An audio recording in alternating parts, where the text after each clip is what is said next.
दोस्तों नमस्कार। आप सभी का बहुत बहुत स्वागत है एग्री मस्ती यूट्यूब चैनल में। और दोस्तों आज मैं फिर से आप लोगों के सामने आ गया हूँ बीएससी एग्रीकल्चर 5th सेमेस्टर वालों के लिए एक और नए क्लास के साथ। जी हाँ दोस्तों, आज का ये क्लास बीएससी एग्रीकल्चर का एक सब्जेक्ट है agricultural marketing trade and prices. तो उसी विषय का ये वीडियो है और इसमें दोस्तों मैं आपको कुछ महत्वपूर्ण टॉपिक को कवर करने वाला हूँ जो कि मैं पहले ही लिख दिया हूँ। आज हम लोग जानेंगे इस वीडियो में एफसीआई यानी भारतीय खाद्य निगम क्या है और सीडब्ल्यूसी और एसडब्ल्यूसी क्या है, क्योंकि दोस्तों इन सभी बातों को आपको सिलेबस में दिया गया है और बताया गया है कि इससे प्रश्न पूछे जाएंगे और पूछे भी जाते हैं। तो मैं आप लोगों से कहूँगा कि आप लोग इस वीडियो में अंत तक बन रहिएगा तो आप लोग इन सभी बातों को अच्छी तरह से जान जाएंगे। और मैं वीडियो में आगे बढ़ूँ उससे पहले आप लोगों से बता दूं कि जो भी छात्र इसका पीडीएफ लेना चाहते हैं या आपका 5th सेमेस्टर का टोटल सब्जेक्ट आप पीडीएफ मुझसे लेना चाहते हैं तो आपको पीडीएफ मिल जाएगा, लेकिन उसके लिए आपको कुछ शुल्क चुकाना होगा। अधिक जानकारी के लिए डिस्क्रिप्शन में दिए हुए नंबर पर संपर्क करें। और इस चैनल पर नए हैं तो चैनल को सब्सक्राइब जरूर कर लें और पुराने हैं तो कोई बात नहीं, बहुत अच्छी की बात है, आप लोग इस वीडियो को लाइक कर दीजिएगा। अब चलते हैं अपने टॉपिक पर। तो दोस्तों आज का हम लोग का पहला टॉपिक क्या है, सीडब्ल्यूसी यानी दोस्तों सेंट्रल वेयरिंग हाउस कॉरपोरेशन, जिसे हिंदी में केंद्रीय भंडार निगम कहा जाता है। अब आइए इसको जानते हैं। तो यह निगम 2 मार्च 1957 को नई दिल्ली में एक वैधानिक निकाय के रूप में स्थापित किया गया। ठीक है, वैधानिक निकाय के रूप में 2 मार्च 1957 को स्थापित किया गया। नए अधिनियम के तहत केंद्रीय भंडार निगम यानी सीडब्ल्यूसी को औपचारिक रूप से यानी फॉर्मली 18 मार्च 1963 को फिर से स्थापित किया गया था। इस निगम ने 7 गोदामों के साथ एक मामूली शुरुआत की थी।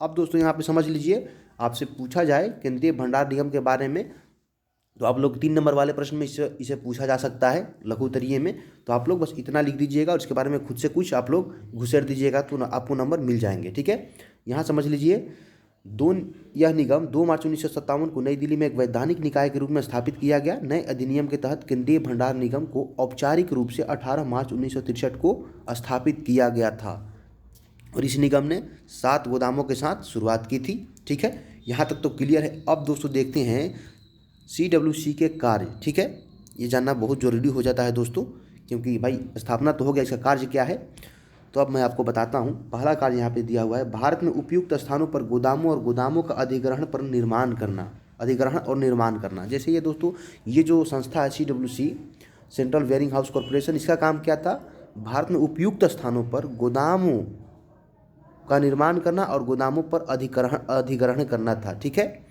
अब आगे जो कार्य है वो देख लीजिए, 2 नंबर में लिखा हुआ है यहाँ पे, व्यक्तियों सहकारी समितियों अन्य संस्थानों के लिए कृषि उपज बीज उर्वरक और अधिसूचित वस्तुओं के भंडारण के लिए गोदाम चलाना, जो कि अभी भी आप लोग देखते होंगे आपके शहर में कहीं ना कहीं ये जो गोदाम होता है शीतगृह होता है ये होगा ही, जिसमें कृषि उपज रखा जाता है।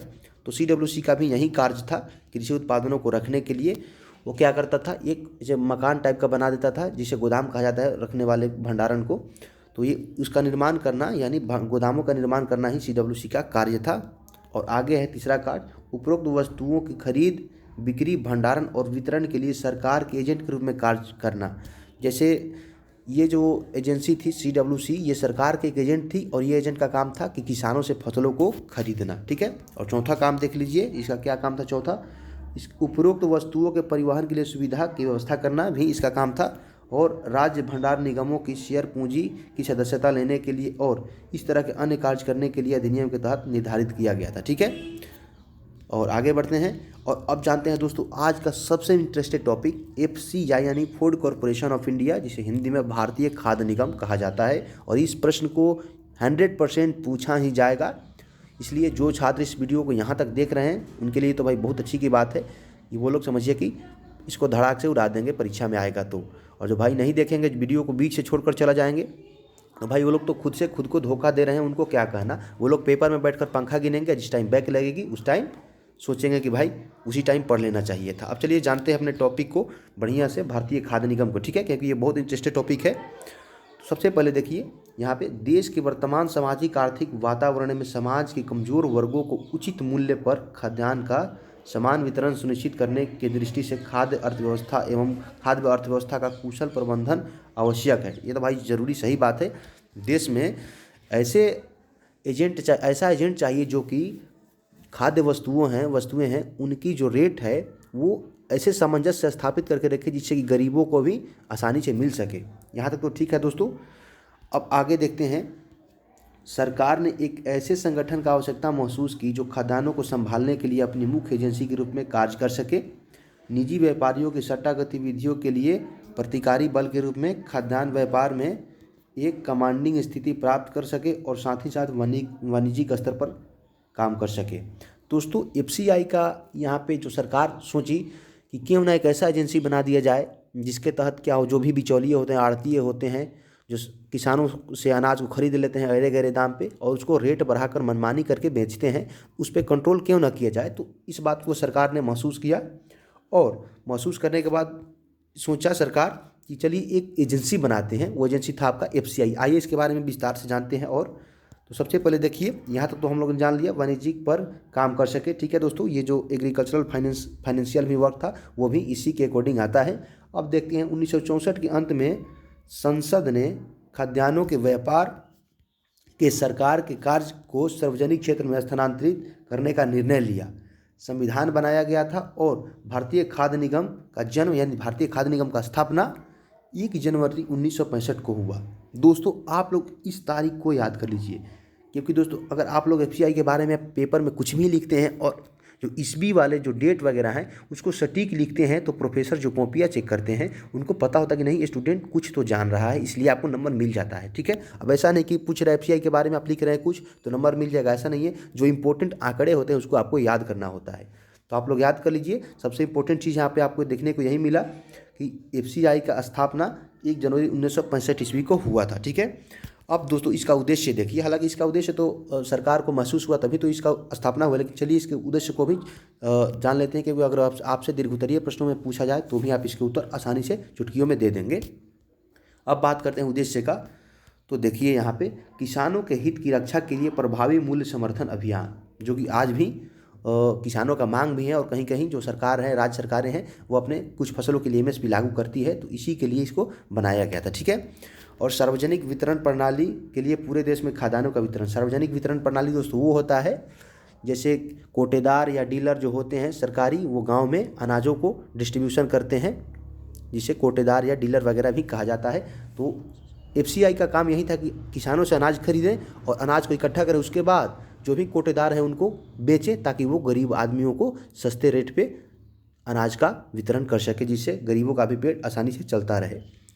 अब दोस्तों देखते हैं राष्ट्रीय खाद्य सुरक्षा सुनिश्चित करने के लिए खाद्यान्नों के परिचालन और बफर स्टॉक के संतोषजनक स्तर बनाए रखना।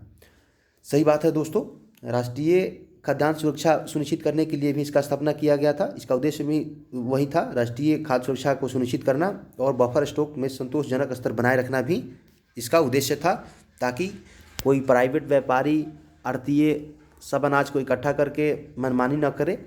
अब देखिए आगे है इसमें, राष्ट्र की सेवा के अपने 45 वर्षों में एफसीआई ने संकट प्रबंधन उन्मुख खाद्य सुरक्षा को एक स्थिर सुरक्षा प्रणाली में बदलने में भारत की सफलता में महत्वपूर्ण भूमिका निभाई। ठीक है, इसका महत्वपूर्ण भूमिका था। खाद्य संबंधित जो भी, जैसे भारत में भी आप लोग देखते होंगे अनाज वगैरह खरीद बिक्री होता है और आपको जन वितरण प्रणाली में जो भी राशन कोटा मिलता है उसके लिए आज भी एफसीआई ही उत्तरदायी है, जिसके चलते आज हम लोगों तक अनाज पहुंच पाता है और किसान उस अनाज खरीद पाता है। अब देखिए एफसीआई के उद्देश्य हैं। ठीक है, किसानों को लाभकारी मूल्य उपलब्ध कराना, उचित मूल्य पर खाद्यान्न उपलब्ध कराना, विशेष रूप से समाज के कमज़ोर वर्ग को, जो कि मैंने आपको पहले ही बताया। जैसे किसान से अनाज खरीदेगा एफसीआई से खरीदेगा कोटेदार सरकार के तहत, और कोटेदार भाई तो सबको बांटता है जिसका बीपीएल एपीएल में नाम होता है। ठीक है, अब आगे देखते हैं खाद्य सुरक्षा के उपाय के रूप में बफर स्टॉक बनाए रखना, स्टॉक को मेंटेन करना था और मूल्य स्थिरीकरण के लिए बाजार में हस्तक्षेप करना। ठीक है, ये सब इसका उद्देश्य था। अब दोस्तों देखते हैं SWC, इससे भी प्रश्न पूछे जाते हैं। ठीक है, तो आप लोग वीडियो को छोड़कर जाने का सोच रहे हैं तो आप लोग समझिए अपने पैर पे कुल्हाड़ी नहीं हंसिया चला रहे हैं, दराती चला रहे हैं। तो आइए देखते हैं SWC यानी दोस्तों स्टेट वेयरिंग हाउस कॉरपोरेशन, यानी राज्य भंडारण निगम। ठीक है, अब देखते हैं दोस्तों इसको। भारतीय संघ के विभिन्न राज्यों में अलग अलग वेयरिंग हाउस कॉरपोरेशन भी स्थापित किए गए थे। पहला राज्य गोदाम बिहार में 1956 में बिहार में स्थापित किया गया था। ठीक है दोस्तों, पहला गोदाम कहाँ बना था? बिहार में बना था। मार्च 2001 के अंत में राज्य भंडारण निगम 131.38 लाख टन से अधिक की कुल क्षमता वाले 1440 गोदामों का संचालन कर रहे थे। 2001 की आंकड़ा है दोस्तों। 2001 तक SWC जो है वो 1440 गोदामों का संचालन कर रहा था। ठीक है, अब आगे देखते हैं। राज्य भंडारण निगमों के संचालन का क्षेत्र जिला महत्व केंद्र है।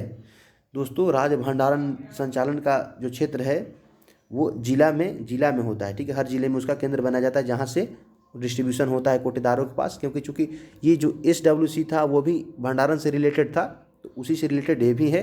अब आगे देखते हैं। राज्य भंडारण निगमों के कुल शेयर पूंजी का योगदान संबंधित सरकारों और केंद्रीय भंडारण निगम द्वारा, देखिए बात आ गया, केंद्रीय भंडारण निगम द्वारा समान रूप से किया जाता है। ठीक है, अब आगे लिखा हुआ है SWC राज्य सरकार और केंद्रीय भंडार निगम के दोहरे नियंत्रण में है। दोस्तों, ये दोनों एक दूसरे से ही जुड़े हैं। जैसे जो पहला हुआ आपका केंद्र भंडार निगम और दूसरा हुआ आपका राज्य भंडारण निगम। ठीक है, तो दोस्तों ये था आज का लेक्चर, और मैं उम्मीद करता हूँ कि इस लेक्चर को जो भी स्टूडेंट अंत तक देख रहे होंगे वो पेपर में इस प्रश्न को आसानी से हल कर देंगे, अगर प्रश्न आता है तो। और दोस्तों, मैं गारंटी करता हूं कि इन 3 टॉपिक में से 2 या 1 टॉपिक तो 100% आएगा ही आएगा। तो इसी तरह के वीडियो लगातार देखते रहने के लिए जुड़े रहिए एग्री मस्ती चैनल के साथ। मिलते हैं नेक्स्ट वीडियो में, तब तक के लिए जय किसान और जय कृषि विज्ञान।